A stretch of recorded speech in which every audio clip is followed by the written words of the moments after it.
nous allons apporter une réponse très, très claire, très courte à cette question. À savoir, qui peut baptiser? D'accord? Nous vous prions de bien prêter attention à ce qui va suivre. En Jean, chapitre 4, versets 1 et 2, le Seigneur, ayant donc appris que les pharisiens avaient entendu dire qu'il faisait et baptisait plus de disciples que Jean, toutefois, ce n'était pas Jésus lui-même qui baptisait, mais c'était ses disciples. L'évangile, la parole, nous dit que c'est les disciples de Jésus qui baptisaient. Cela est vrai. Là-dessus, il y a des personnes qui disent, oh oui, tous les disciples de Jésus peuvent baptiser. Donc, n'importe qui, du moment que tu es baptisé, tu peux baptiser. Et c'est à ce moment-là que ça devient faux. Parce que la Bible nous dit également en Marc 3, verset 14, dans la version Martin, et il en ordonna 12 pour être avec lui et pour les envoyer prêcher. Ce sont les disciples que Jésus a ordonnés qui baptisaient, et pas n'importe quel disciple de ce fait. Ainsi, les disciples qui peuvent baptiser sont les disciples qui sont ordonnés, d'accord? Et en matière, quand nous disons ordonné, la contrepartie en français, c'est le mot consécration, d'accord? Il y a un passage, en Actes 13, versets 1 à 3, où il nous est relaté l'ordination de Barnabas et de Saul, d'accord? Et il nous est dit, il y avait dans l'église d'Antioche quelques prophètes et docteurs, Barnabas, Siméon, appelé Niger, Lucius le Cyrénéen, Manaen, élevé avec Hérode le tétrarque, et Saul. Pendant qu'ils célébraient le culte du Seigneur et qu'ils jeûnaient, le Saint-Esprit leur dit, mettez à part pour moi Barnabas et Saul, en vue de l'œuvre à laquelle je les ai appelés. Alors, ayant jeûné et prié, ils leur imposèrent les mains et les firent partir. Nous voyons ici qu'ils ont été consacrés. Et c'est alors qu'ils ont pu partir.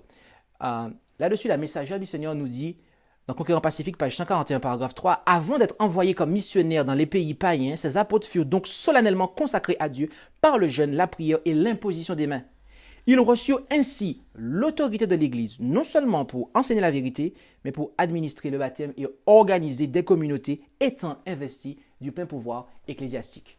Donc, autrement dit, en fait, c'est lorsque il y a cette consécration, cette ordination qui est le préalable aux disciples du Christ pour pouvoir aller baptiser.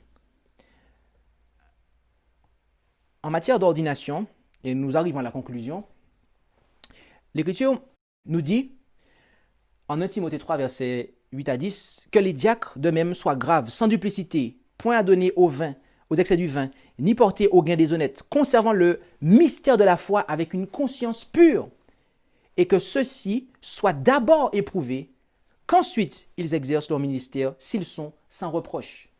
Donc, il y a un temps d'épreuve avant de pouvoir exercer le ministère, avant de pouvoir fonctionner en tant que ministre consacré, ministre ordonné en fait.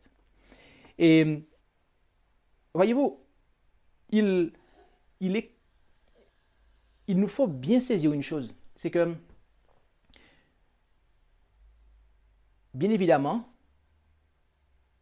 nous avons compris que la consécration est le préalable pour pouvoir administrer le baptême. Mais cette consécration, mes amis, ne se fait pas, je dirais, par-ci et par-là, en fait. Sous la volonté de personnes qui sont en dehors du ministère, avec un grand M, c'est-à-dire le corps des ministres consacrés. Non, l'esprit de prophétie est clair. Dans Testimonies for the Church, volume 1, page 208, paragraphe 1, il y avait des hommes de bien au jour des apôtres, des hommes qui pouvaient prier avec puissance et parler avec précision. Cependant, les apôtres qui avaient le pouvoir sur les esprits impurs et pouvaient guérir les malades n'osaient pas, avec leur seule sagesse, mettre quelqu'un à part pour l'œuvre sainte d'être le porte-parole de Dieu. Ils attendaient la preuve indubitable de la manifestation du Saint-Esprit. J'ai vu que Dieu avait confié à ses ministres choisis le devoir de décider qui était apte à l'œuvre sainte. Et en union avec l'Église et les gages manifestes du Saint-Esprit, ils devaient décider qui devait y aller et qui était inapte à y aller. J'ai vu que s'il fallait laisser à quelques individus ici et là le soin de décider qui était suffisant pour cette grande œuvre, il en résulterait partout de la confusion et la distraction. En résumé, c'est en union avec l'Église et la manifestation du Saint-Esprit que les ministres, entre parenthèses consacrés, bien évidemment, puisqu'elle parle ici des apôtres qui avaient été consacrés, donc que les ministres en fait consacrés décident qui est apte à entrer dans le ministère et donc à administrer le baptême et les autres services de l'Église.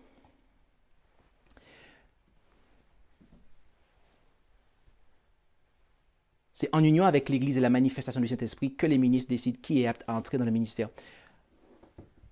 J'aimerais juste faire une application. Et nous allons terminer là-dessus. Tous les ministres ordonnés, et concernant des ministres ordonnés de l'œuvre, d'accord? Pasteur Alan Stump et pasteur David Sims ont été les instruments que le Seigneur a utilisés pour amener le message de la vérité présente, okay, le retour au fondement de notre foi adventiste historique, non seulement en France, mais dans la francophonie en fait. D'accord? Et c'est en accord avec les frères et sœurs rassemblés au Commeeting France 2018 que ces deux ministres, et avec d'autres, ont, par le biais du pasteur Allen, ordonné le serviteur qui vous parle pour œuvrer dans le ministère. Entre juillet 2018 et aujourd'hui, sabbat 12 décembre 2020, aucun autre ministre n'a été ordonné en France, dans le cadre dans lequel nous parlons en fait. Okay? Le seul ayant été dans ce cadre ordonné en dehors de la France fut le pasteur Daniel Chanson, d'accord, d'Haïti. Et je tiens simplement à dire que pasteur Daniel Chanson est le seul frère d'origine haïtienne ayant été ordonné à ce jour. Nous ne connaissons pas d'autres frères d'origine haïtienne qui aient été ordonnés et donc qui soient en mesure d'administrer le baptême. D'accord? La raison pour laquelle je dis cela, c'est parce que il y a quelqu'un dont je ne citerai pas le nom qui malheureusement est sorti de ce cadre-là en fait et laisse croire à des personnes que il y a un rapport en fait entre ce qu'il fait et le ministère dans lequel nous sommes.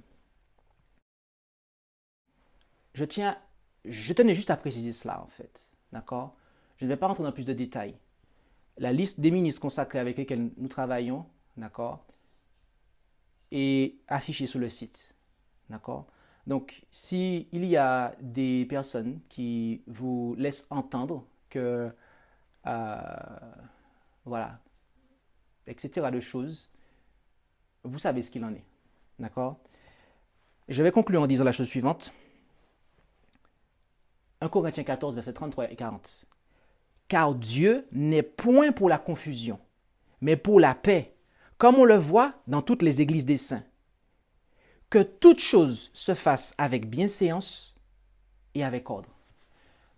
Ma prière pour vous et pour moi, bien-aimés, c'est que nous ne soyons pas dans Babylone, dans la confusion, mais qu'au contraire, que les choses se fassent en ordre, Alors, puisse le Seigneur nous bénir alors que nous avançons dans ce sens.